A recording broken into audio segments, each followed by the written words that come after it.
Hi, this is Colby Mead from the Colby Cast. And you, you're so wrong, dude. Ross, stop it. Just stop it. I could not resist right there. I'm just too punchy right now. He's the one keeping you guys out of bed, not me at this point. I came with you to be part of something. If it goes up in flames, it will burn very brightly. You've seen the show, and like us, you have questions. Ooh, that was a good one, but try this one on for size. No question should be left off your list. Whoa. I got a crazy theory, but hear me out.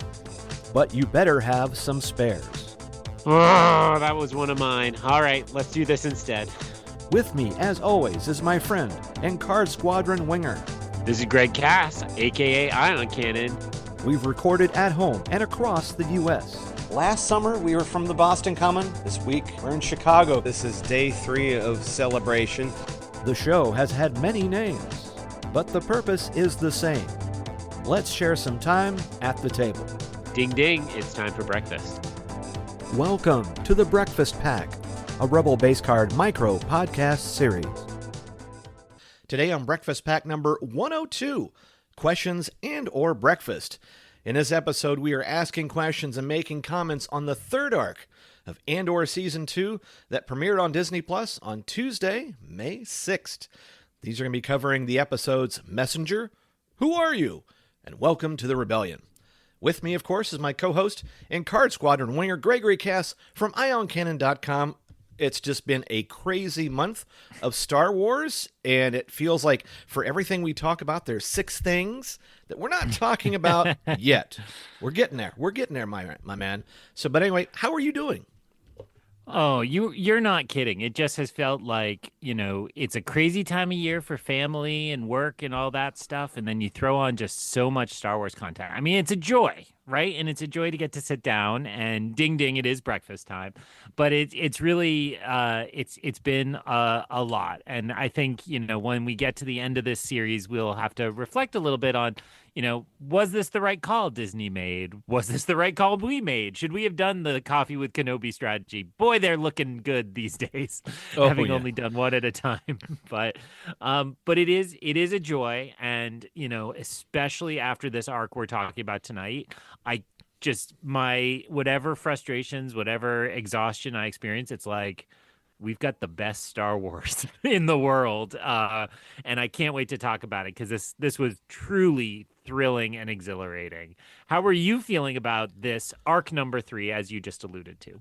Well, and I've been kind of writing about this in Fantha Tracks along with us doing the breakfast packs.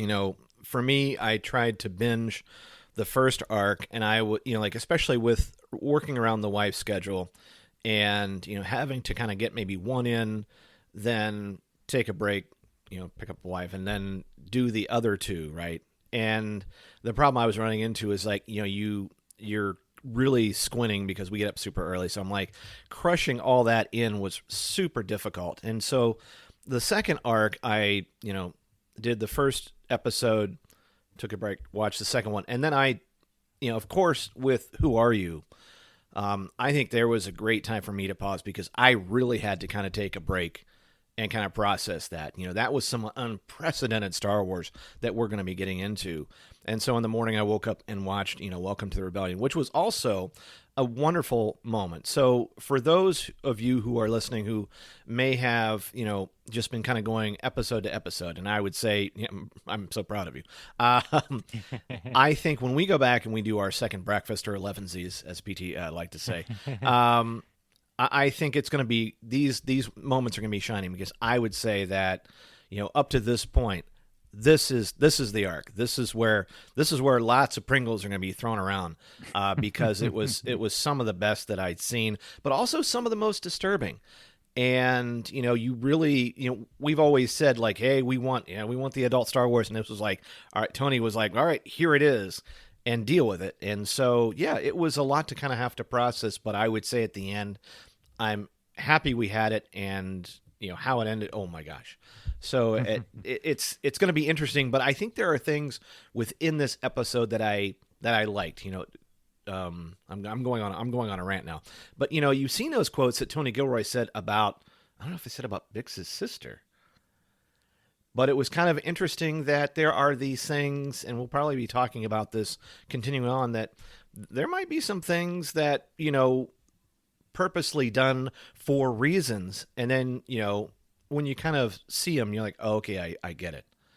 But in which case, I would say that there's, we're not the only one with questions. And will there be answers? I don't know. But it's interesting what he's doing. And but yeah, like opening statements, please. Yeah, well, absolutely co-signing everything you said, and also about the release schedule. I mean, so these three had the advantage for me personally of being after I got done for the semester. So I did not have to. Well, let me clarify. I did have to get up at like 6 with the kids on Wednesday, but then I could go back to bed after everybody got out of the house for it to catch up. So I had that advantage, and I will say when I got through the second episode, I was like, this is incredible. This will never be topped. And then I got to the 9th episode and I lost my mind because it was somehow even better and really just so deeply connected into what I love about Star Wars that I couldn't handle it. And so then it's, I don't remember exactly, but like 12:15, 12:30. And I was like, you gotta spin up Rebel's secret cargo. Why you gonna go to bed, buddy? And actually, last episode's guest PT and I were texting, and both of us did that. We rolled right into that next episode of Rebels, and I think both found it really nicely, kind of dovetailing with the bits of canon we got in the Mon Mothma episode here. So, so all that you said, agree, and then then it's like 1 a.m. and I'm like, I'm alive. I gotta like run a marathon. I gotta do something. You're running around like trying to tell somebody, and that is a perfect segue into the fact that a lot of our friends, like everybody's been on a staggered viewing schedule, and I think one of the things that they've kind of lost right now, we're getting all this in a short 4-week spurt. And there's so much that, like I said, we're not going to be the only ones that are going to go back and unpack. But like you said with, Dan and Coffee with Kenobi, which I think, everybody's on their different schedule. He's doing an episode a week, which, good on him for doing that. We're not getting the group experience I'm going to use the S word, should be, because I do think that they're losing that momentum. By giving it to us all, it's just like, when has a kid ever refused candy until they realize they've had too much candy? And that's, that's one of the things that I was concerned about when I've kind of been writing about, did I go one too many times to the buffet table? And so I think it'll be interesting when we go back and we're watching this an episode by episode. It's going to be a completely different experience, but hopefully by then, people who have seen it. But I do think that there is something that was lost in not everybody. We knew that there was going to be a big crowd doing this, and I get it as far as having Gilroy having like that movie a week, but it's almost like like when my daughter gets all those when a kid signs up for a lot of AP classes in high school, and then every class thinks it's their own class, and so each class gives them a million things to do, and they don't really get it as far as like, hey, I've got other classes, chum. So you're not my only game in town. And so it's really great if you have a movie every week, if you have time to watch a movie like that every week and then try to figure out what's going on. So I'm like, we don't live in a bubble. Just as we're showing, like on this, there was a little bit of gap between our last episode and this one. Is like, yeah, we don't live in a bubble. People got stuff to do, and it's hard to go back and rewatch some of that to try to get ready for it. And so you feel like you're zooming through stuff. So in this, we're gonna process, some of the questions that I have, like I said, that are sticky, and I don't know if there's good answers for them or not, but that's what I kind of like about them. So. Yeah, well, I'll just pick up on what you said, because I think we are both very hesitant to use the should word, but I agree that this has been a lesser experience because of the pace of the releases. Now, I gobble them up like candy, right? I think on this show or elsewhere, I think I called Andor a fire hose of caviar, where you're just like, this is so rich and delicious. It's just incredible as you drown. And so I don't have the willpower. I have to, but the amount of people I've seen in fandom complaining that they fell behind, complaining that things are spoiled online, it just has made for a rougher experience. on we did do some digging on Long Take Review, and we did confirm that to be eligible for Emmys, your entire season had to be done by May 30th this year, or has to be done. So that seems to be part of the calculation. And Tony Gilroy is just doing the hard court press for this show, particularly for the awards run. And I think he's got a lot of actors that deserve awards, and that's what's fueling him. And so it seems to be that Disney probably said, you can have this money, you can have your 300 million second season, but you have to help us win Emmys, because that's the only kind of that's the zone that Disney Plus has not really gotten into. Your HBOs, your Hulus have a good Emmy award lane, that kind of prestige programming. And Disney Plus proper, the first season of Mandalorian got a couple, but Marvel said Secret Invasion was going to get them some. It did not, and it just feels like it's a dream for them to get that kind of recognition onto their service. And so this is their big play, and I think Tony Gilroy sold a little of his soul to get that budget and get to do the majority of what he wanted. And so we're paying a bit of the cost, but actually I'm reminded of when we talked about the second Spider-Verse movie, we talked about how the cliffhanger was so brutal in that movie. But at the time we said, but it's just this short little window, because at the time it was like supposed to be June till March. Now I think it's still another year, and it's been a year and a half since that came out, or maybe 2 years now at this point. So it was longer than we intended. But I will say that for Andor is like, it's this incredible pressure right now. And then it's ours, right? It's ours from next week on through eternity. And when you want to rewatch it, you can watch it at the pace you want. You can spin up an episode of Rebels in between. You can roll right out of presumably a great finale into Rogue One, whatever you want to do anytime. So I do think it's been a hectic 3 weeks, but it's going to, in the long run, just still stand as a great work of art that we can enjoy. So now, Greg, I never get to do this. I don't know. I think I've been podcasting too much, so I get to just like shove my agenda around. I'm going to throw it to you first. It's time for the Greg's List. So with all that quick review of all the pressures we're under, were you able to squeeze in any Greg's List contenders? Now, regular listeners may remember Greg's List is our chance to highlight creators we enjoy, people who are doing the Lord's work of podcasting about this show at the pace we're doing. So who's helping you unpack this? And that's been kind of tough, because honestly, I haven't had it much of a chance to really hit that list. Although I have seen, of course, CWK, Force Ghost Conversations, Thank the Maker, Colby Cast. Everybody has been keeping up. Although I think that what has kind of cost me is some of that listening time, because in trying to get through, I think what I'm trying to do is get to my review at Fantatrax, right? That was something that I started with. Boy, did I do Acolyte? Yes, I did Acolyte.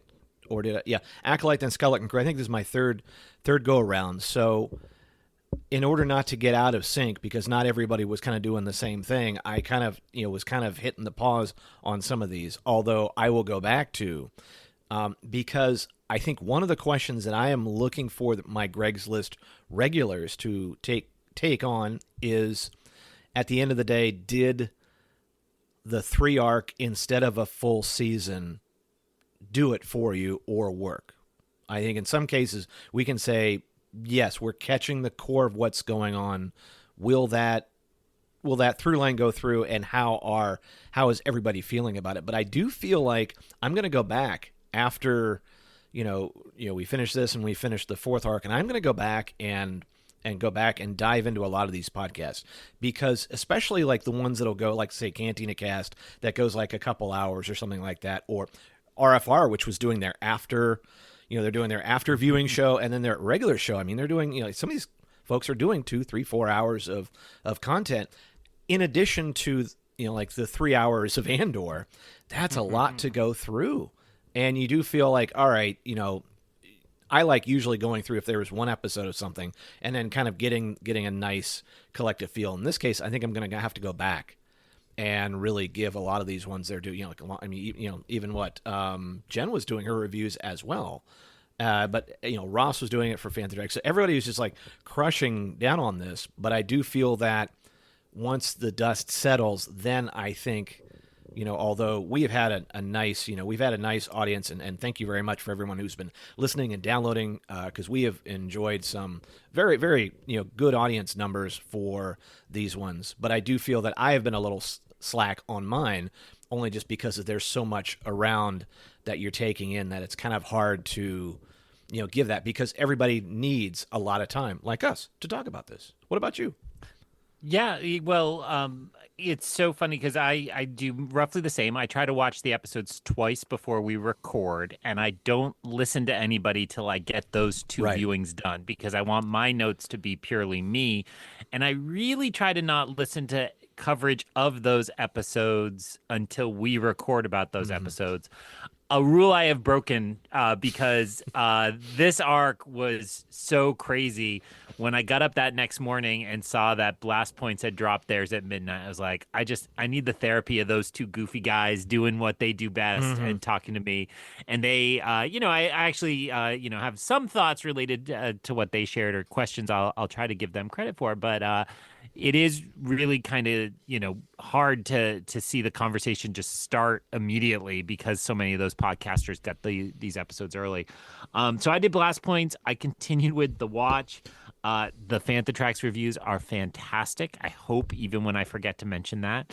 I want to shout out Director Bennick for his notes, which are invaluable, and he's felt guilty falling behind on them. I'm like, dude, you're killing it when they come together, so don't worry about it.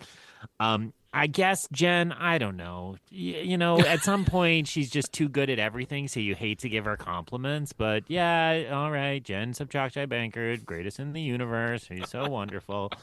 Uh, and then as I've said as a theme this season, I've been doing The Watch, which is, again, it's the Ringer's kind of general TV show podcast, and those guys love Andor, but are just a little more outside of fandom. They're the type of guys who loved Star Wars in 1977 through 83 and kind of didn't think about it till Andor. And it's nice to get that kind of normie perspective on that, and see how they approach some of these questions, especially in a case of something like the Bail Organa recasting, or the way in which they maybe had to rewrite a little of Rebels.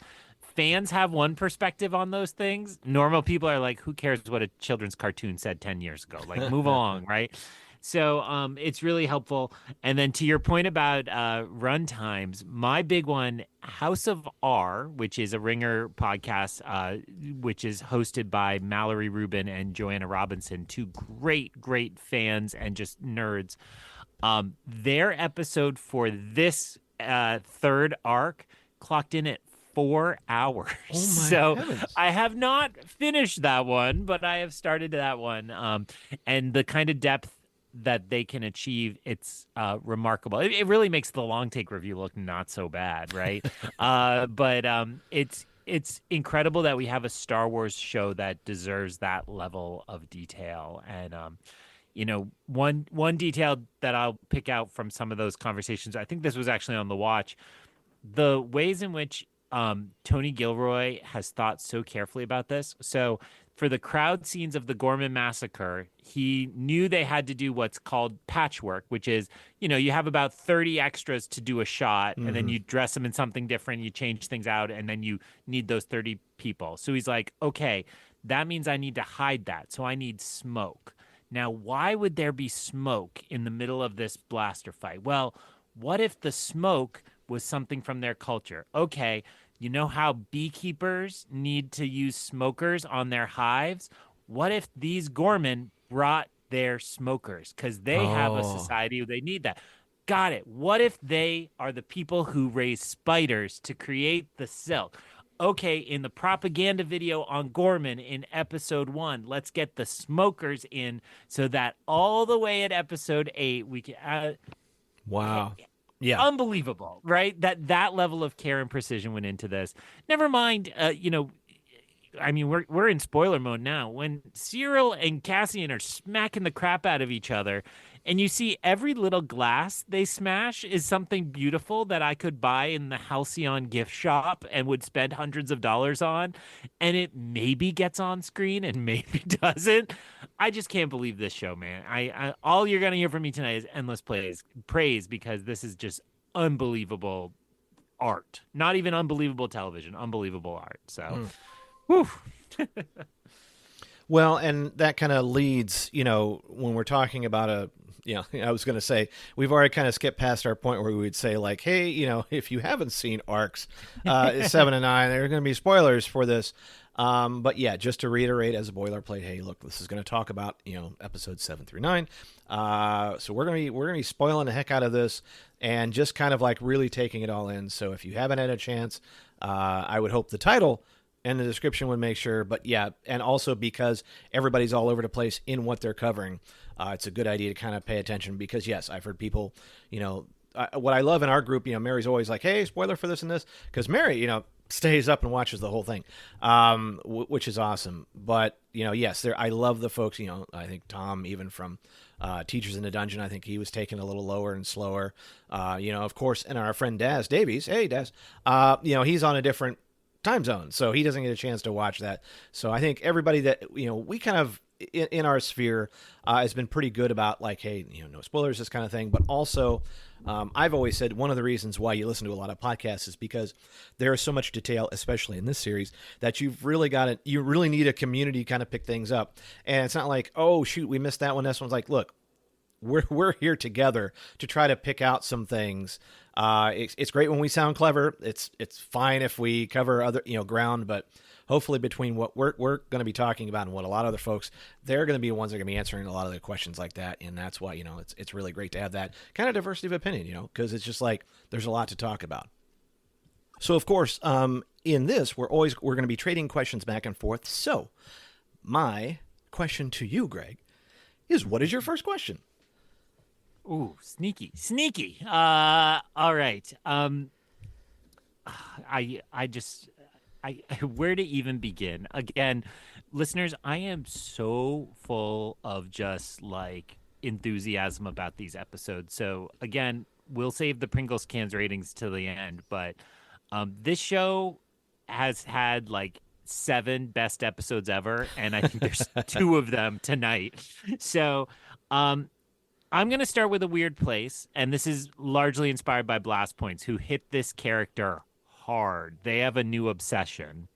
So my question to you is a little bit more just your general reaction, but what did you think of the Force Healer? What do you think her story is? Yes. What do you think this was doing in our Andor? Podcasts like Blast Points and House of R have helped me realize this is actually literally in episode 7 of this second season. This is the first mention of the Force on Andor, which is mind-blowing that we got this far without it. Why'd they choose now? Why her? What do you deal with all this? Talk to me about the Force Healer. Oh, you are near and dear to my heart on this because this was one of my standout moments. Now, I'll first say that this was Josie Walker. She's like kind of a Lifetime theater, has done some movies and TV and so forth, but she absolutely killed it. And in an arc that had not only the Gorman massacre, but an incredibly tense Daredevil-esque fight to the death between Cyril and Cassian, which disturbing also on many fronts as well in its brutality. And you're just like, this is real. This is Star Wars. I go back to her because it was so well done. And the fact that, she came across, interesting in listening to the long take talk about the Conclave. And when I later got to see said Conclave, one of my favorite bits in said movie, The Conclave, was when the actor who played not Lithgow, the clerk, the one who ran the Conclave. What was Ray Fiennes. When Ray Fiennes, I can't believe I didn't remember his name, but when Ray Fiennes is talking about doubt And I was just like the sin of certainty. And I love the fact that she's like, they come to me whether it works or not. And you could feel that she wasn't quite sure what she really had, how it worked, knew that it didn't work all the time. So she wasn't just trying to BS her way through. This was not, our friend from, Haja, Thank right? you. You knew exactly where I was going with that. This wasn't Haja, right? This was really, it was so well done. It left so much ambiguity. And I think if you look back at Chirrut Imwe, which was one of I think for me an introduction to someone who was force sensitive or at least force attuned, right? Someone like Chirrut had probably been around Kyber so long that he could feel it, he could sense it, but also knew that there was a way you could tap in, right? In Rogue One, you had all those different worshippers of the Force, but everybody had their own different take on it, right? There are all these different churches but it's basically the same thing. In this, it was so great because it was very delicate. She didn't know what she had. She didn't know if it was going to work. It was interesting watching, Cassian's reaction to it and Bix's reaction to it. But I just thought it was so good. And it just really, that was one of the few moments of hope. Now, obviously, when you get into, episode 9 and you kind of get that, you get to Mon's speech, right? Mon's speech is to me the monster segment in this. That I feel that like if you're watching the whole arc, this little moment can probably be can kind of be forgotten about. But to me, it is one of the most important moments in this arc, and I think just so delicately done. And I think that's all they needed to do. Didn't need to explain anything else. Just chef's kiss on that. One of my favorites. So I'm gushing, but it was awesome. But I also think that to answer your question, to finally get around to answering your question, I love the fact that the Force works in degrees. Right now, Sabine's part kind of hurts that a lot. Okay, I'm the first to admit it, right? Well, let's go back and listen to CABK when we talked about how high up I have that. But I think if anyone else was taking it, I think this is such a nice way to say, look, she has something. She doesn't quite know how it is. I don't think she was trained. I don't think she was a Jedi. Maybe not. But I think there was enough there that it was handled so well that it didn't hit you over the head with it. It was just like, oh, hey, your arm doesn't hurt as bad now, but you still saw the scar. I'm like, oh, okay, that's nice. But she was so like thankful, like, oh, thank you, because it's like she didn't get that pure tap, but it also asks, oh my gosh, even more questions about Cassian. Like he's the messenger, which okay, call him messenger, but it really brings that in. Like some people may just have a little more. Like everybody has the Force in them, but at degrees like, and that's why I kind of ended my Fantha review going, there's no such thing as luck. It really, so that's why it was a nice way to address a lot of things without really saying anything.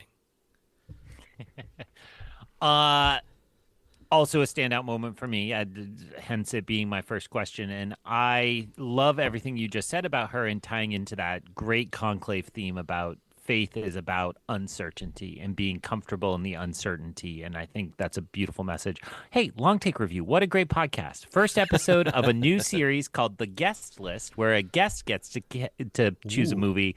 And we had Carl Leclerc from Wampa's Lair come on and choose Conclave because there was a real life Conclave. So we got to talk about it. So check it out wherever you get your fine podcasts. God, that microchip Jen implanted in me is really working overtime tonight. She did a nice job. You had no idea it was coming.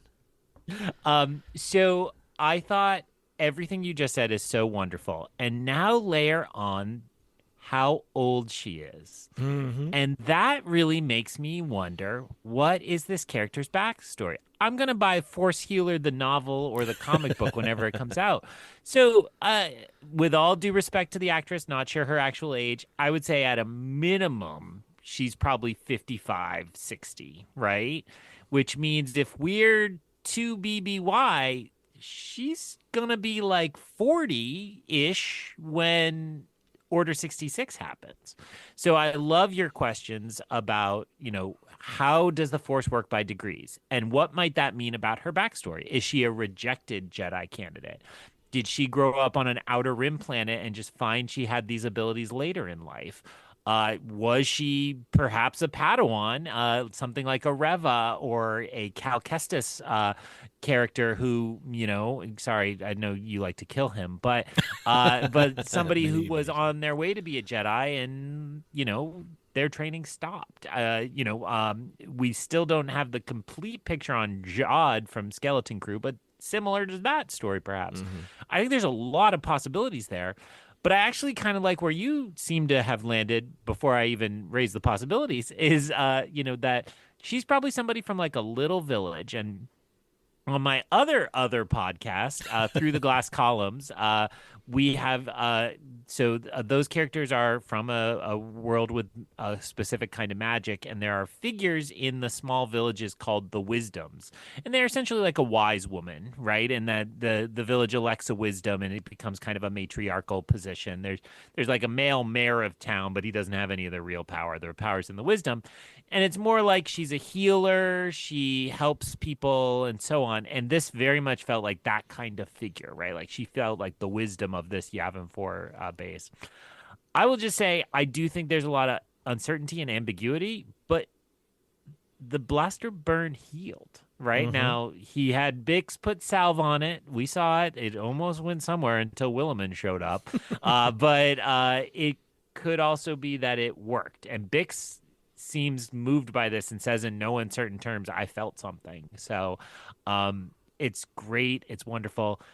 Cassian being the pushback I've heard on this is people say it makes him too much of a chosen one, and Cassian doesn't need that.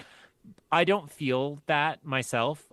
He's not being described as a messiah or a chosen one. He's being described as somebody who has a part to play in this, right? And that part is called the messenger. What is the last act of his life but getting a message out of Scarif to the rebel fleet?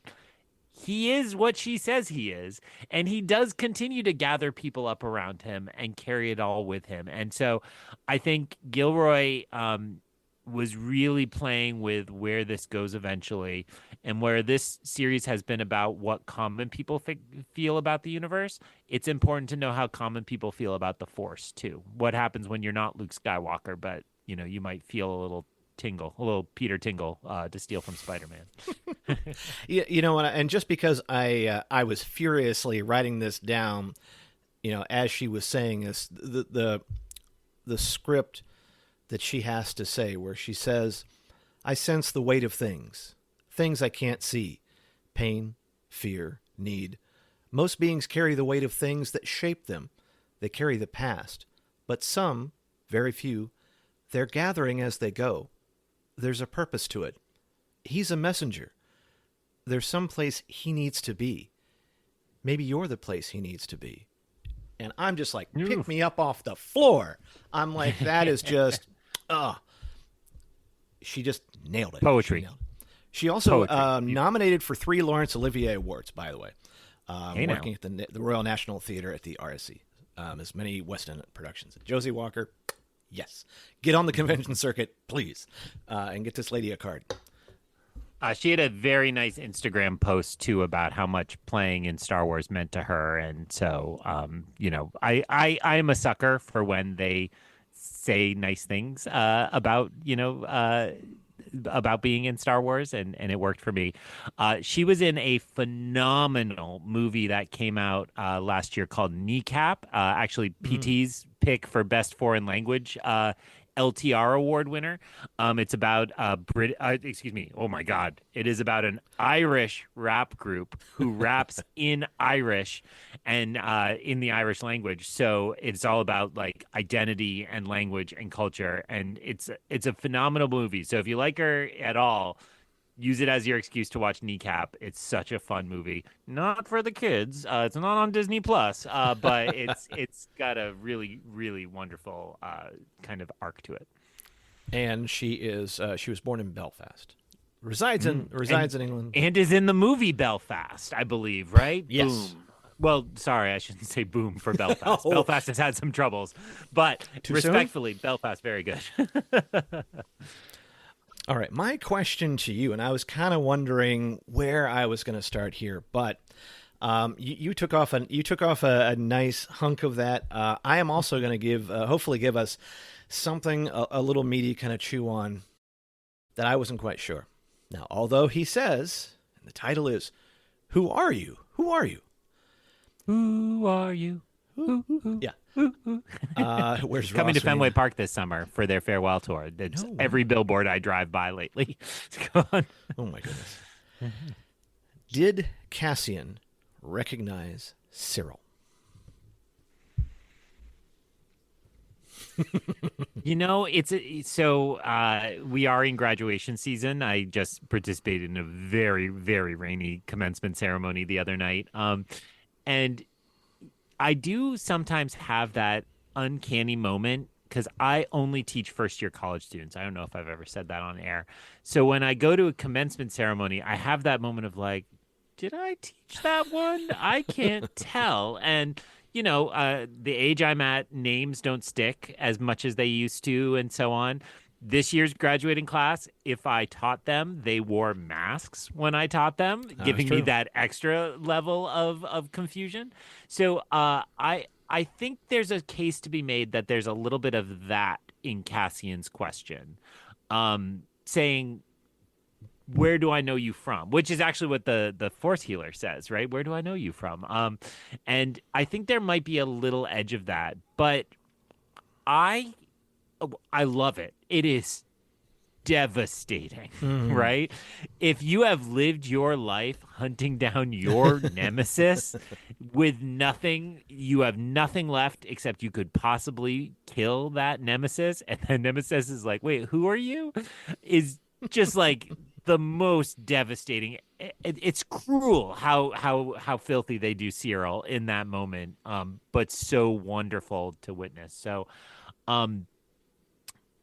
I love that moment as a moment. The other thing I love about it, and I'm sure some people remember this, what came to mind immediately, and it's probably because I hang out with director Bennick, is Krennic at the top of the tower in Rogue One. He finally gets out. He pulls the blaster on Jyn, and he's like, "Who are you?" So it calls forward to that moment too, when you get this delicious moment where Jyn gets to tell him, "Oh, I'm the daughter of Lyra and Galen, and they won." It's so wonderful. So it calls to that moment. So I think it is possible that there's a little of that uncanny, like, oh, where do I know this from? Is this a work friend? Is this like somebody else? But I think my personal headcanon interpretation, I think Cassian has no clue who this guy is and why this guy is so hell-bent on killing him. What's your interpretation? Did you feel that way, or do you think he knows him? Boy, like right up until I thought, I think you may have convinced me that Cassian, there's so much time, there's been so many things, and to be honest, like, they hadn't really met since, early in season 1 when they broke out of Ferrix, him and Luthen. So, he probably didn't recognize him, and and that's just something that. It's interesting. In those last few moments of Cyril's life, a lot was going on, and I would have to say, for the actor whose name I'm forgetting at the moment, Kyle Solar. He has what an incredible performance, and this season even more so, because there's so much happening with Cyril that. Even at the end, and right before, he's gonna shoot him. And then he kind of right before he gets shot in the head, he has a moment, where you could almost say, like, do you think he was going to go through with killing him or not? Which is another question we can kind of tack on to that. But just an amazing performance. But yeah, it's that's. I think it's something where you wouldn't have expected it. I think that was a pleasant surprise for the audience, but probably very realistic, and probably he hadn't, he forgot all about it. Well, and when last we met, lest we forget, we were kind of positing, like, could there be redemption in this character's future? Like, wait, what? How would we feel about it? And, positing, like, what that might mean. And clearly, Gilroy played us because he wanted us to think that and then have this kind of devastating conclusion to it. I do think of it more as he paused debating his James Bond monologue, right? And decided not to, or didn't get the chance to, because Rylance came in and took care of that. So I'm going to give credit to House of R for this. Again, I cheated, and so I did listen on a little analysis about this one. And there was a moment at the end of episode 9 that confused me, which was when Vel picked up the blaster and is like, "Who does this one belong to?" And we get the reveal that Melchi's back, and all right, I love Melchi. He is so Gang's awesome. back. I did not get that moment. I'm like, what am I missing here? There's a little symbol on the gun, but I didn't recognize it. Do you know where that gun is from? No. So again, thank you, House of R. That is Cyril's gun. So Cyril had that gun on Ferrix at the 3rd episode of season 1. And in that moment where they met, Cassian disarmed him and took it. So Cassian took that gun, had that gun with him through Aldhani. So Vel knew that it was a gun Cassian had carried because there's that little marker on it because Vel inspected the guns on Aldhani. And then Cassian hid it above the shower, Right. in on Naimos when he was about to go get Pachos for the beautiful woman in his bed. I forget what the snack food was, and then gets arrested. And so when Melchi and Cassian get to Naimos after Narkina 5, Cassian hands the blaster to Melchi. Oh, okay. So kudos to House of R for figuring that out. Wow. Melchi asks, I might have it wrong. It's Melchi or Vel asks Cassian, like, "Where'd you get this?" And Cassian replies, "I didn't catch his name," which in the end, you didn't know him. He didn't catch his name, which is just chef's kiss, brilliant. So really, really cool that kind of gun tracked through the 2 seasons. To be that kind of reveal for Melchi. I don't believe he's carrying it on Scarif in Rogue One, but somebody's going to get ahead of me to the Rogue One rewatch and see if that's true. All right, what you got next?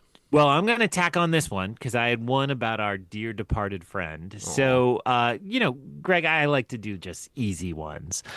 What is the lesson of the life of Cyril Karn? What is this show saying with the arc this man has been on? And again, I'm giving you filler time to think. I will just say one of the greatest characters in modern television. And I don't like the guy. I don't like fascists, but what a compelling character to watch week to week. So remember our old buddy when he was putting piping on his uniform and tailoring it to fit in, and then where he ends up is so crazy. What do you think? What do you take away from his life? All the torment and hurt that he put his poor mother through. Because at the end of the day, when I'm watching Edie Karn cry, watching this with her, with by the way, her 2, sidekicks. Can that be a series, please? If you're gonna, the sets are left over, just them. What I would say is, what a complicated character. And I like I said, he pulled it off because it just, the obsession, the torment, the angst, the anxiety, everything was cranked to a 10. But you saw that, but I mean, like, even like, when he was going, trying to go to his contacts, he had bought into this, right? He's like, I think that even the ISB was just like, what are you doing? And of course the Gorman Front gal slapped him and just sort of like, so it was interesting because when Deidre and him, he's starting to go really off. And I think it's that intensity that, at the end of the day, it's like, it's amazing what obsession will do, but it's just someone who, like, you could it's almost like kind of watching Falling Down, but a better version of it. Throwing a movie out there. Nice No, pull. no. If Yeah, I'm a nice guest on pull. Long Take, I'm not going to ask for Falling Down. We've got you reserved for Hudson Hawk. Don't worry about it. Yeah, Hudson Hawk, or let's get crazy and do Free Jack, or let's do Johnny Mnemonic, just because Demolition Man. Come on, let's have some fun. But it is interesting to see this. But I would say, yeah, it just keeps amping up, and then when you get into that fight between them, like I said, it's very intense. It's incredibly raw. It's like watching Daredevil hit somebody with a microwave. But it's just, yeah, he really pulls it off, and yeah, you just feel, and it's so weird. I mean, both him and Deidre together, it's just so weird. And they said it, they said it during Celebration. They're like, this is just weird, but it was done in such a great way that you really completely bought in, and a tragic end. But I didn't see it going. I didn't see it getting any better. I think at this point he'd kind of just really pushed himself out, and you saw that when he's out there and just watching the crowd, and just really you could see it kind of unraveling right there. But Cassian was the one thing that kind of pulled him and focused him, and you saw that emotion, that what was left. He was emptying the tank, and then it was kind of done. That moment of hesitation, where it's like maybe it had kind of passed. And maybe he was kind of coming back to that moment of clarity, as it were. But just a brilliant move. But the torment of his mother, I feel for her so much. Anyway, Well, I'm gonna go out on a limb and say Edie won, right? She doesn't love a son as much as she loves being the mother of a martyr, right? It's yes. like those two friends. It's a little ambiguous about how much she knows at that moment. Is she, to me anyway, is she crying because she's scared something has happened, or is she crying because she has already been informed he died? But the newscaster at that moment is saying, like, all hail the heroic martyrs of the empire who stood for us. She gets that forever, right? She's gonna have that pin. She's gonna have that hanging in her little Coruscant window, right? The equivalent of a Blue Star family, right? And so to me, it's like she in the end comes out on top because she no longer has to push him along and is allowed to be proud of him in his sacrifice. And we can pick apart why that's problematic, but I think she feels it. So, looking at the whole arc of it, and I'm just putting a little spin on that, knowing again that Cassian's not going to make it out of Rogue One. It's interesting how the two of them have been presented this whole time as very much parallels, right? They're twins, and they're going through this process together, brilliantly not knowing each other, as the moment reveals. And I think part of the message to me is that these systems of fascism, they are going to chew up and spit out everyone. And Cyril feels like, as an Empire fanboy and a proud fighter on that side, that he felt like he could rise up and succeed. And there was that opening. Deidre says, like, don't worry about it. Like, we're there. But these systems are meant to break us all down. And that is what happened to Cyril. And so I think Gilroy is saying, don't think just because you agree with that side that you're immune to this. And the very deliberate choice I'll put in conversation with that is the way in which all the recruits are like young, fresh recruits that get put out in that plaza, because they know they'll screw up and they'll know they'll all die. They're not going to put people they don't mind losing out there. They're putting out the expendables. And that to me is a clear warning. The powerful, the rich, their children aren't there, right? They are going to chew us all up in order to solidify their power and to continue to stay ahead. And I think that is a very prescient theme, and I, of course, respect all military service, but we look at who goes and fights wars for most countries, and it's not the powerful. It's the people from the working class and the working families.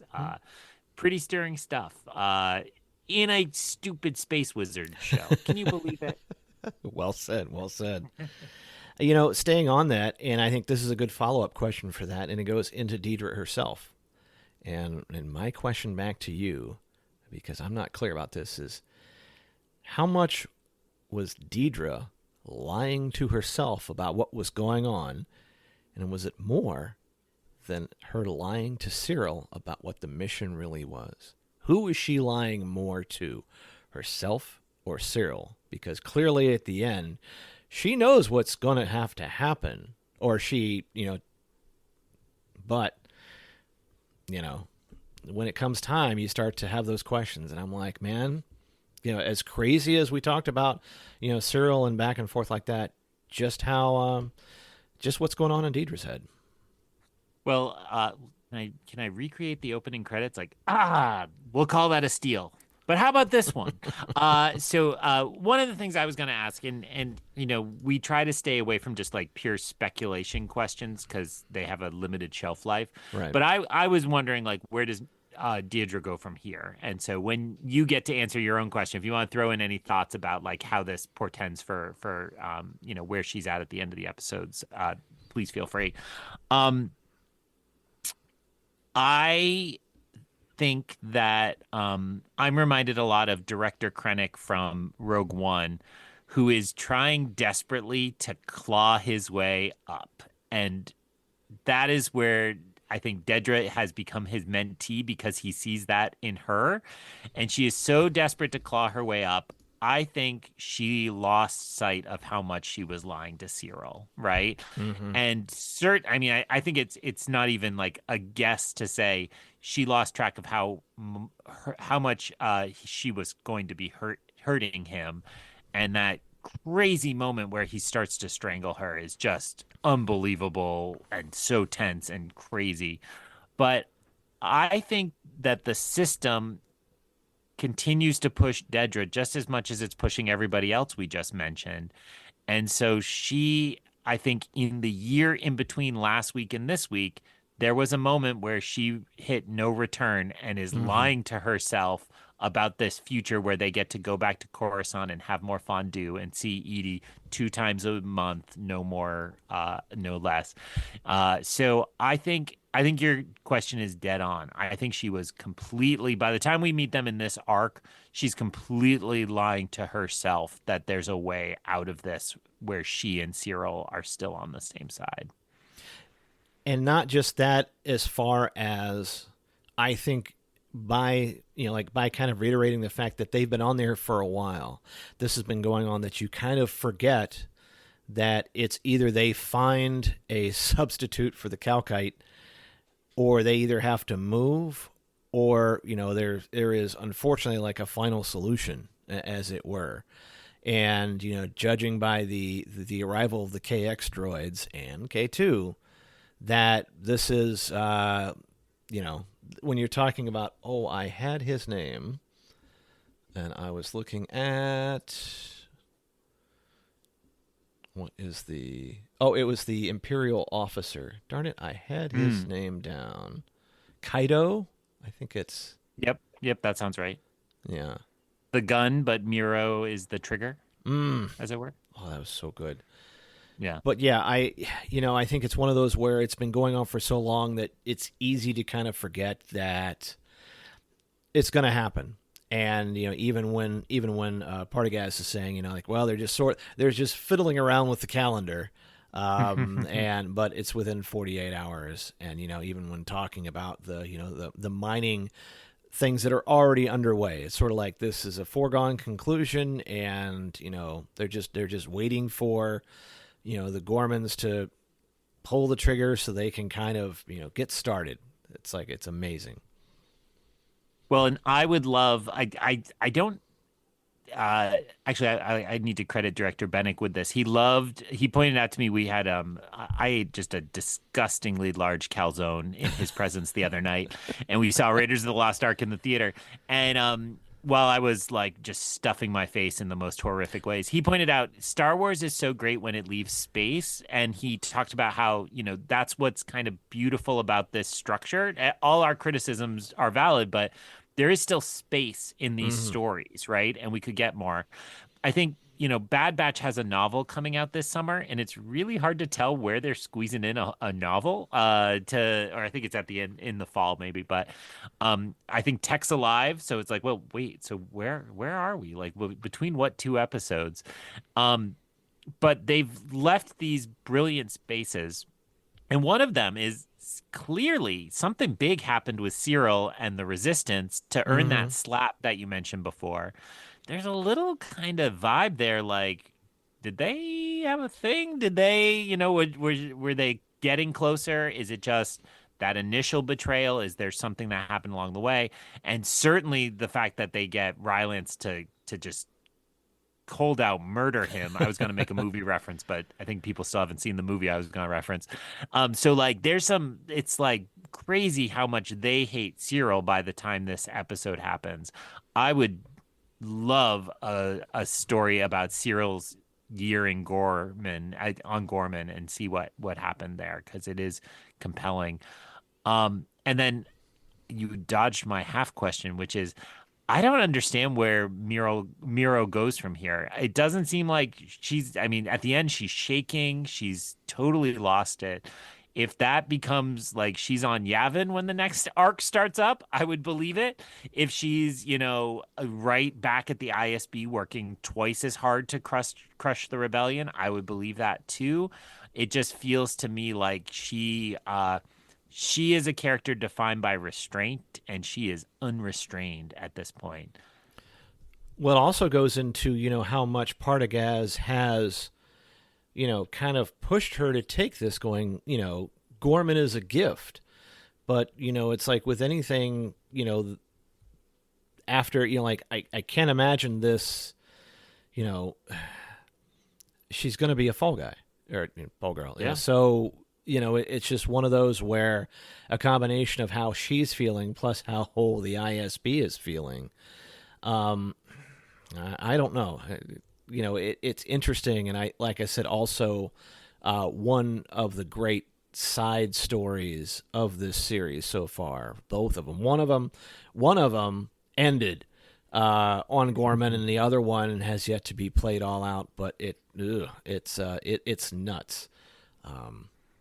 Well, and I would like to time machine flow walk in. That's a Legends Force power. Back to the first season of Questions Andor Breakfast, and like, can you imagine trying to explain to two just young whippersnappers named Greg, like how much we would love those characters? And again, we're not endorsing fascism or their worldviews, but it's like, these are compelling characters, and they are unlike anything else I've ever seen in film. And so it's just unbelievably good writing. And, there were so many big things to talk about in these episodes, and we've spent a long time talking about these little side characters. That just shows you this show is something incredibly special. Yeah. Speaking of which, I'm kind of curious if you have questions in the tank, because I don't think we've really had a chance to. Obviously, the Gorman massacre is a major part of this, but we still have a big episode in this arc that I am curious what questions you got for this one. Yeah, I was going to say I'm out of Gorman questions, though I could just talk more and more stormtroopers that are really, really scary for the first time ever. Unbelievable. You mentioned the KX droids. Really, really scary. Absolutely. So I would say, as much as I want to talk about 7 and 8 more, 9 is my favorite of these three, and it took a lot to beat 8. So this is my new favorite Star Wars movie, even though it's a 1-hour television episode. My first question to you, first a Canon Connection shout out. Ooh. Because it's awesome. I did not realize the Gorman senator, who we'd seen last arc and is at the beginning of this episode, getting arrested and just no charges, right? No due process. He's just going because Gorman is in a state of insurrection. Did you know he's in Rogue One? No. He's on the council in Rogue One. When you get to that briefing room, the "what is she proposing?" Briefing room, he is there. And I didn't clock this at all. And then I was like, brilliant, because who would help lead the rebellion but the symbolic leader of this suffering people? So chef's kiss. I didn't even realize they were bringing back so many people. I mean, canon connections can go wild. We got Draven back. We got some Dodonna shout outs. We got a lot here. So they're killing it on the Yavin one. So here's my question. Why did Bale have to stay? Because that is a big point at the beginning.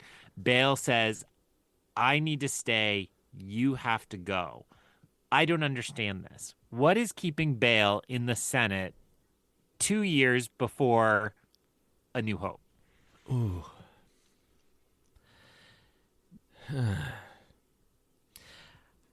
He's a senior senator like Mon is. So I'm assuming in his headcanon, he's thinking he can still continue to gain intelligence on the inside and maybe do some good. I think maybe having that connection from, like Revenge of the Sith and Order 66, that, it's interesting because he also kind of parallels Luthen, but in a different way, right? Just like everyone's kind of like these individual cells that eventually come together and become the Rebel Alliance. But maybe he knows that she's the one that needs, like, I guess one of them, it's like, all right, pick the shortest straw. Somebody's got to go up and make that speech and, tag Palpatine, which is right before they cut the broadcast off. But I think he's thinking that, and maybe he still thinks he can get away clean. Spoilers for A New Hope. It doesn't go well. But still, sacrifices. But maybe he still has some other connections, and maybe he thinks that he can still be on the inside, and he needs to get Mon out. Although, like both of them had agreed to go. So, and if we're tagging back to the deleted scene in Revenge of the Sith, where they're sitting around talking about this, but at any rate. Good answer. I will tack a name into the mix. He's actually, I don't know if you know this, Greg. His daughter is Leia Organa. No. Get out of town. That's my one question. Young Leia from Kenobi's not old enough. I really don't want digital de-aged fake Carrie Fisher. But it seems like Leia should be a part of this story very soon, if not right now. So we know next week jumps to 1 BBY, and she, at the start of A New Hope says, I am a representative of the Galactic Senate. So I wonder if he is waiting for Leia to replace him. So he can't go till Leia gets old enough, perhaps. Now, Greg, we are famous for some tinfoil hats. There's a wild bunch of fan speculation online right now that Clea is Leia. And that's crazy pants to me. But if it is what gets revealed in the fourth arc, that's kind of mind-blowing. Now, most of the evidence comes down to the names are very similar and they have brown hair. Now, Elizabeth Dulau killing it on this show this season. I did not care about Clea at the end of the first season, but I care about her deeply this deep into the second season.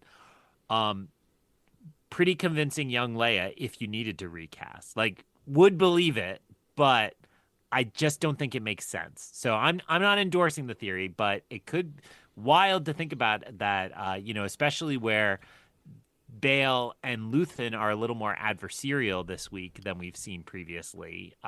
Could it be a part of it? Not endorsing that theory. So maybe he has to stay for Leia, and I like just the general, maybe we need somebody still here in the Senate. And, there are a lot of other Rogue One figures, most of whom end up being like guy with a beard. There's Senator Pamlo, who we've seen across a few. She's the actress. I'm so sorry for not knowing her name, but she was also in Dune, the first Dune movie, and great actress. And she's come in and done voice work and popped up other places. So, where's she? And there are other Revenge of the Sith deleted scene actors, but I don't think they got the call back either. So, Well, and it's also interesting because not only Clea but Wilmon and Bix are still around, and it looked like it was tracking that we would be losing them as well, and so it's interesting to see the parts that they have to play, or maybe are not playing. I know that we've probably gone through an hour, and we haven't brought up, and we haven't really talked much about. Obviously, Wilmon doesn't really have a whole ton of stuff going. He does go back to Gorman. He is there for the Gorman massacre, but Vel, not so much. But interestingly, Bix, right? Bix, has that encounter with the messenger, and she's a big player in this, in kind of trying to keep Cassian from hanging it all up, and I guess just to kind of ease into mine, did we earn Bix? Did what her sort of like edging him on and saying what she needed to say? Do you felt we earned it? powerful stuff. And again, when the Senate escape and all that tension happens, you're like, wow, I need to smoke a cigarette. I don't smoke, but we'll pretend I do. Like I need to cool down. That is so crazy. And then you get that extra emotional, just complete gut punch of it. So I thought this was really powerful. And what kept coming to mind to me, I'm going to probably butcher the line, but Bix said something earlier this season like, if I'm going to sacrifice everything, then we need to win. Mm-hmm. And in the end, that is going to be true, but it's not a we so much because she lost Cassian and she had to take that step away. Now, I think what she does is very heroic. It is a little bit of a leap of faith that she has to trust that she's really going to be standing in the way. There's a way in which Cassian could say like she's such a fool for listening to that Force healer. But I thought Bix defined heroism by putting the needs of the many so far ahead of the needs of the individual. Mm-hmm. The way that is shot with her just staring straight to camera and that she acted that so well. I mean, again, everybody give all the awards to everybody, right? Like Genevieve O'Reilly killed it in that speech. Absolutely. The kind of nervous fingers as she's floating out to the middle of this suddenly treacherous feeling Galactic Senate. Give her all the awards. And then you get Adria Arjona saying like, hold on, I'll take a couple of those, please. And never mind Clea. But really, really incredible and powerful. I'm going to twist your question and say, I don't think Cassian earned Bix. Like, they used to say this about CBS sitcoms where you had usually like a big schlubby dude, say Ray Romano or Kevin James. Is that right? I think. And then like an incredibly beautiful, intelligent, patient wife. And you're like, no, I don't think he's landing her in a lot of cases. And I do feel a little bit that way about like these two are clearly quite in love, but I do think Cassian, when we met him, he was a loser. He's better now, but I think Bix is out of his league. So yeah. I guess I'll toss it back to you. We don't know where Bix is heading. I think speculation is kind of silly. Whether we see her again, I think is up in the air. I think that's a coin toss in my mind about it. So instead, I'll just throw it back to you with, did Bix make a good choice here? Oh. It's interesting because it's like, what, for the cause, yes, but we sacrifice, we know Cassian's ending, but it is sad that we sacrifice their relationship and everything like that. It, like, especially after losing, Brasso and things like that. And of course, with so few left and it's, but I did feel that, that moment was earned. I like I said, I think once again, a lot of ground being laid by the forced healer scenes, because I really it felt really organic. It felt really good, and it just gave us a little bit of extra Star Wars in this show that has felt in times not like Star Wars at all, but a masterful show, no matter what title you put it under, what franchise you put it under. But I do feel the moment was earned, and what a remarkable job she's done, and the arc that she has had too. Also coming back from basically having her mind scrambled, and then having to take out Dr. Gorst in an awesome boss move, which still is a great moment and just a list of great moments from this series. I keep having on my mind, and I apologize. This was either in the preseason live stream that Tony Gilroy did, or it may have been from the celebration panel.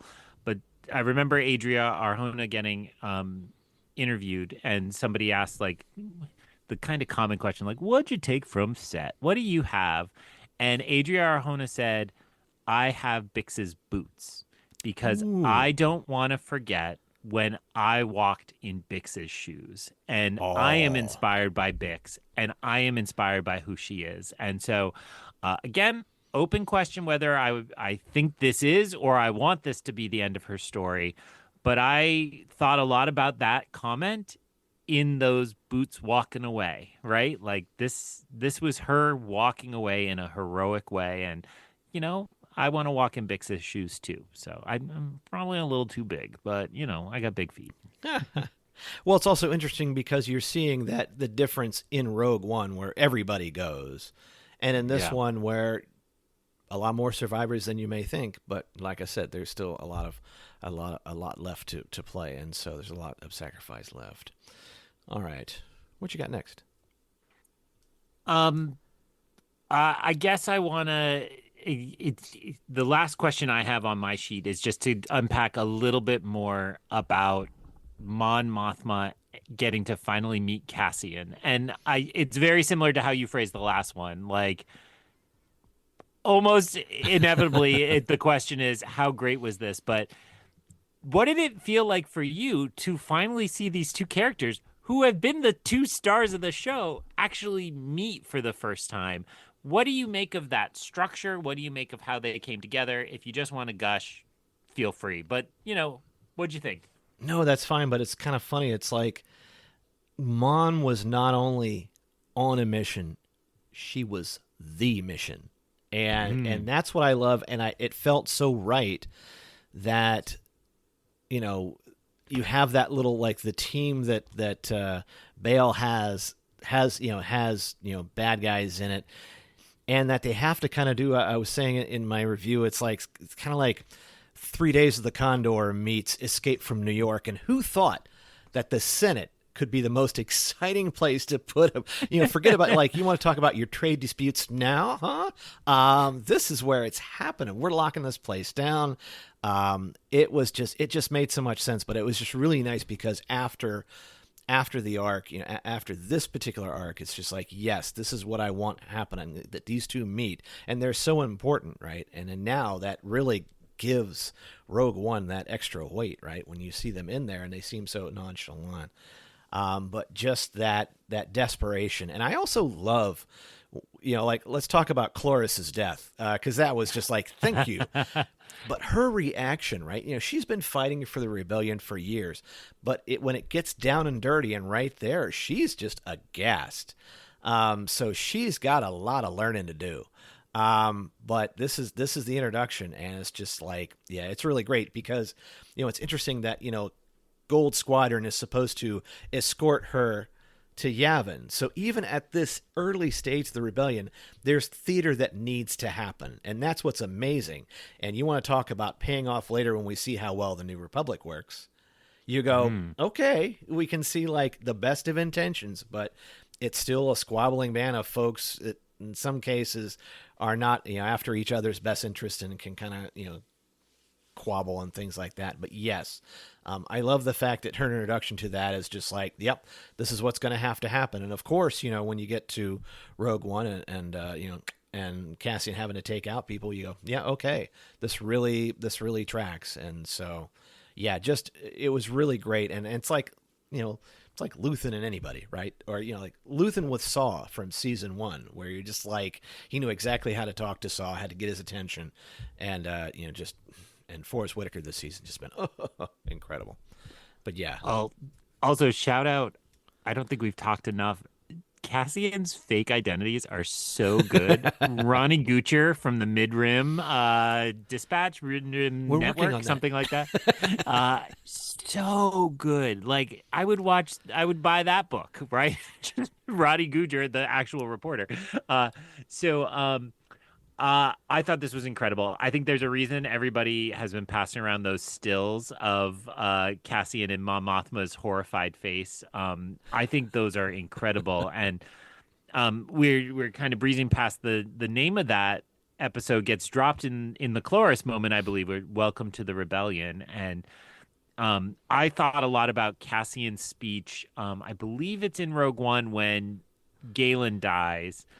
And Jin is kind of freaking out and mad at him because he was going to kill, and he's kind of writing her off and saying, "You're in shock," and says like, "So this is real for you now, right?" I should not attempt Diego Luna's beautiful accent. I've been in this fight since I was 6 years old. Well, kinda. Now we don't know that that's the truth. But we do get that attitude of like, oh, so it's real for you now, right? Mm-hmm. And I think this is Mon Mothma's, oh, so it's real for you now. It's not a war of words. It's not fought in the Senate. You've done the part that we could do. Now it's blasters, and now it's going to be there.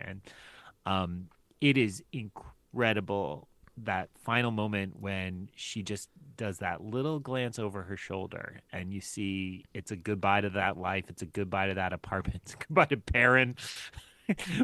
Will we see Perrin again? Will Mon see Perrin again? Will Perrin be thrown in jail?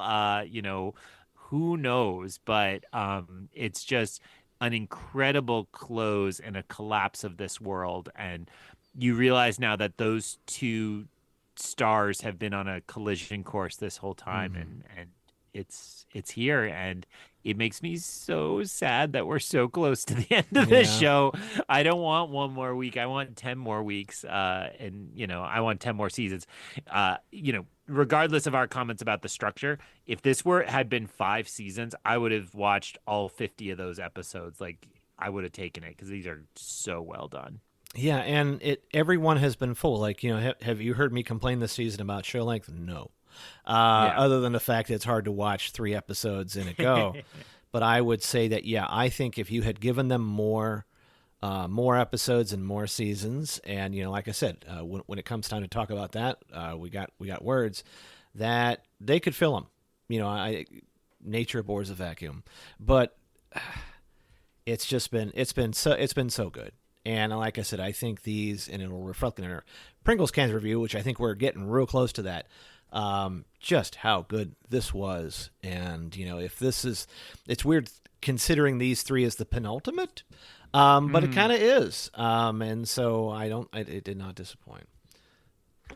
Yeah. And I will say the bar for me for next week is very, very high. And that would normally, to me, suggest I'm going to be disappointed. But, for season 1, I felt that way at the end of Narkina 5. It was like, you can't beat, because remember, we got Kino Loy's speech, we got the breakout, we got I Can't Swim, and then we got Luthen's monologue. I think all of that is in episode 9. It might have been episode 10, the way those were structured.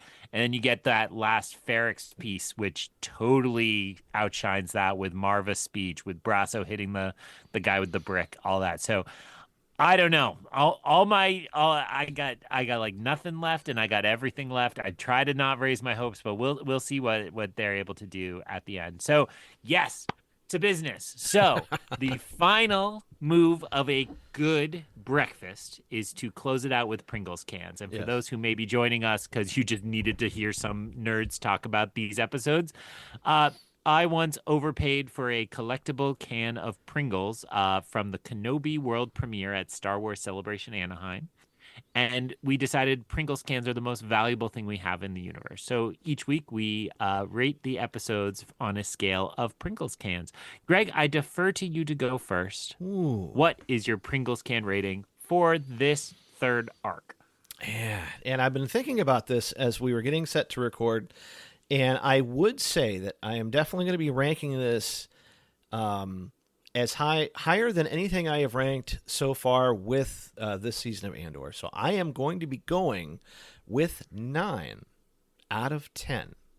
Now, I am taking a little bit off only because I felt that although it was amazing, I thought a little bit of the violence in this. I was like, I really hate giving it a 10 out of 10 just because there was a lot of real in this, and not that it was so much of a distraction, but it was sort of like it really amped up. And in this case, I got, all right, Force Healer kind of brought me back a little bit, but I thought maybe a little too intense. I'm not sure, but I would say that everything else has been absolutely good, absolutely brilliant. This is, like I said, this is the best that I have seen so far. I'll dock it a little bit because it's like, wow, we went there, and it's kind of an interesting choice. I'm going to just be a little bit hesitant for right now. Maybe when we revisit these for second breakfasts or 11Zs, I feel free to change my mind, but I'm just going to stay with my 9, and I'm happy about that for the moment. Greg, you're 3 for 3 in being completely wrong again this week. Your opinion is actually just wrong. So I'm sorry. I triple checked the math, and I'm sorry. This is actually an 18 out of 10 Pringles cans. It's so also going ridiculously it's the setup you make high. for this that really pays it off with the 18 out of 10. So I'm gonna go higher than I've ever been as well. And I'm gushing all episode for a reason. I think this is the first time that I feel confident saying that this show is important for everyone to see. I think it has completely transcended Star Wars. It has completely transcended genre. It is something that everybody in this world should see. It is that level of art, of storytelling, of myth. And I don't disagree with what you said. Is this like, can I picture in the future, like, hey, let's just throw on the old Gorman Massacre to like let off a little steam on a Friday night?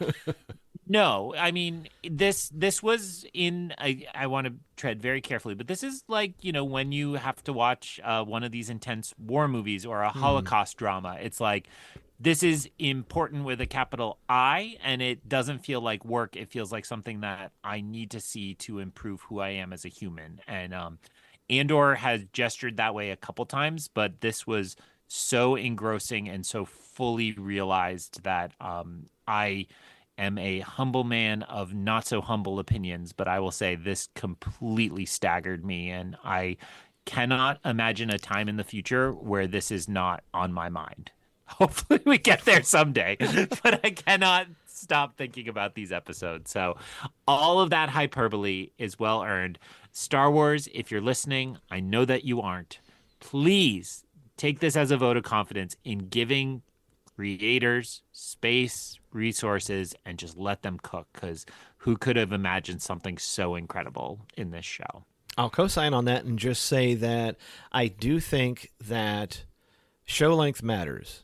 It's like in a world that we're not getting the 27, the 20 umpity-ump show season anymore, and we are barely getting 8, 6, 8, 10. I do think that the number of episodes you give them, there's a difference between like let's say the Game of Thrones guys going, no, we're good, even though HBO was like, please take money, please make more. And I think some of that kind of suffered with it. But I also think that it's like, look, tell the story you need to tell.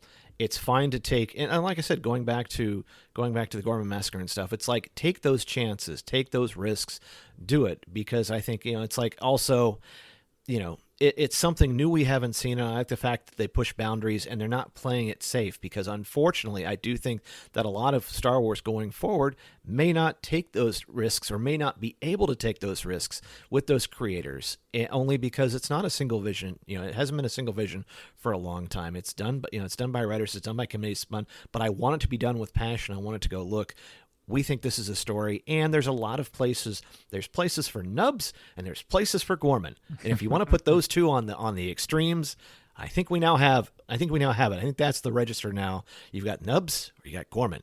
But like I said, it's one of those things where it's like I sat back and I was a little disturbed, but I'm like, you know what? It's not a terrible thing. That's like makes me think, and it's great that I can every week sit and kind of talk about, like, hey, look, and we can kind of break this down. It's really nice that, and folks out there as well, who reach out, who make great comments. Thanks for everybody who has made comments. It's been really nice seeing them in the Spotify feed, as well as those who email us as well. Beautifully said, Greg. As we close, I will say in pointless milestones, may I announce to the feed and hold up to you in my video feed, my notepad's gone. My official breakfast pack notepad that you bought me at a convention has been used up. So it's not all 102, but that is it. So I need a new notepad for the finale, but I will gladly do so. And it has been a pleasure unpacking these tonight, and I look forward both to next week and then eventually to second breakfast on these. And we're working on some guests to get cracking on those as well. We're talking to a major player in the podcast. We're talking to people. Yeah, we're talking to people. So we'll see what we can do. Oh, hey, by the way, just a shout out to a comment that was made. This was our last one we had with PT, and person by the name of Lord Rex. I kicked off my May the 4th celebration with this episode. I love processing the latest Star Wars episode with you guys. With that, Sal has been a great listener as well. And then, like I said, it was. Let me do a quick. I think there was. I will say I'm not familiar with Lord Rex, but I will say he sounds I assume, sounds incredibly intelligent, and I think we should all aspire to be as wise and as thoughtful as Lord Rex. Thank you very much, Lord Rex. And then I think a Peter McClure on Instagram. Can't wait to hear your thoughts on the final 2 arcs. Keep up the amazing work. I just want to say thank you very much for the and sorry if I shouted out if you didn't want me to say your name, but I would just say these mean a lot. I know a lot of times. Like I said, there's a lot of stuff. There's a lot of podcasts out there. There's a lot of things that you can be listening to. The fact that you leave such nice comments, Sal, everybody who've left great comments, and just want to say thank you very much. It keeps us doing what we're doing, and it just makes it that much funner. I appreciate it. And on that note, I think we're going to have to let you. Well, you didn't let me do my plugs. So if people want more, Greg, because you haven't gotten enough of my ranting tonight, I just want to shout out a couple of things I've done recently. So over on the Long Take Review, relevant to this feed, we did just do the Conclave episode that we already plugged. But before that is a full breakdown of Revenge of the Sith in honor of its 20th anniversary. So if people haven't found their way over to that feed and want to give us a try on a Star Wars topic, please do so. And I will also note that I was just this week a guest on Wampa's Lair, friends of the program, and they asked me to reread the Revenge of the Sith novelization, and we had a fantastic discussion about that book specifically and how it enhances and changes our views on that film. So please check those out. And other than that, you can find me online on Instagram at EyonCanon, EYEONCANON. Also on Letterboxd all the time. More people should be on Letterboxd, and also on EyonCanon.com. Well, Greg, where can people find this program and all the great content you produce? Another shout out I just wanted to make that I was a guest on the MCU's Bleeding Edge YouTube live, and this was last week. And a great panel, a huge panel. So just a shout out to all those guys over there.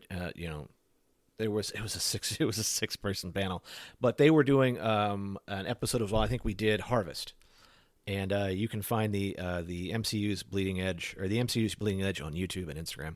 But I wanted to say thank you very much. That was very kind, and it was kind of fun because it was a different kind of forum, and we went around, and I was like, ooh, this is what it's going to be like to talk about this series one at a time. And it was really great because then it's, like I said, there's going to be a lot of things once we're done with this that we're going to kind of sit and chew. But however, if you have a question for the Breakfast Pack, you can catch me and Greg. Now I'm still on Twitter, X, Instagram, Facebook, Threads, and Blue Sky at Rebel Base Card. A lot of times I post, especially a lot of the cool cards I find, as well as a lot of stuff from Star Wars Card Trader, which has been doing some great Andor cards.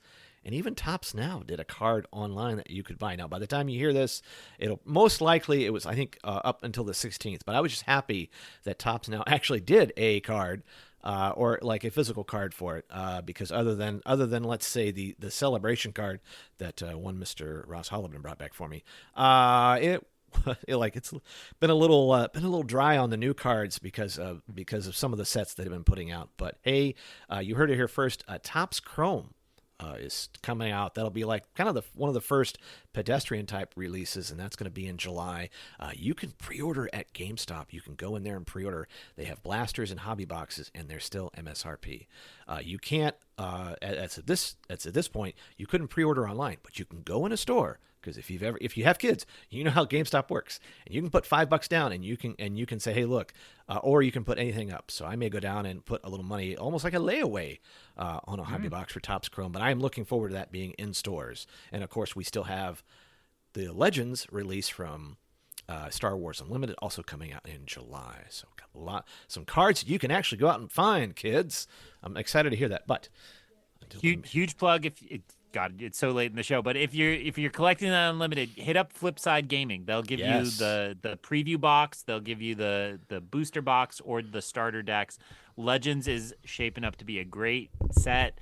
Some hints today that there are Jedi Survivor cards, there are High Republic cards, there's Clone Wars. It seems like it's just going to be Force users from all over, including the first Legends cards, meaning Star Wars Legends, the Old Republic, some Revan action, and so on. So hit them up. They try to get out, and they keep pulling me back in, right? Yeah. Hey, and if you were looking for some Andor cards that aren't exactly a King's Ransom, remember that the 2023 flagship Star Wars set has some great Andor characters in them, including Clea. And you said you were talking about Elizabeth DeLay earlier. She's going to be at London Film and Comic Con in July, and I think I might have to have her sign a card. I might have to get a picture as well, because I'm like, man, some Andor love at London Film and Comic Con here in July, and I'm like, yes, I am all for it. It's going to be her and some other folks there as well. All right, and hey, you want to support the show? I've got a TeePublic store that I never talk about. I wonder why I'm not selling shirts. But if you go over to TeePublic and you look for Rebel Base Card, you've got some designs over there. Help support the show. Represent the swag. Daz can't buy all my shirts, okay? We're really, if you've seen Daz at Celebration, there is many shirts that the dude is wearing, and I'm like, man, yeah, next Celebration, he's going to be charging for those tees.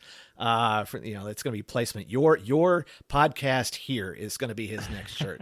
I'll have to make that for him for next Celebration. All right, and if you're on the Topps Star Wars Card Trader, you can find me at Cornfed Deck. All right, but we have to get Dr. Cass and I out, because we got another week of Andor and the big arc and all the goodness that's going to come. And yeah, Greg's shaking his head because there is still a lot left in this series for us to cover. But in the meantime, Greg will be recording live next week with my ghost, because it's going to kill me, right? Oh my goodness. Yeah, the ghost of Dr. Cass. It's going to be kind of a weird one-sided type of episode, however, we'll kind of pull up generic comments from past episodes and just plug well, it in. If I'm dead, it's questions on a Ouija board. So you're good. Anyway. All right.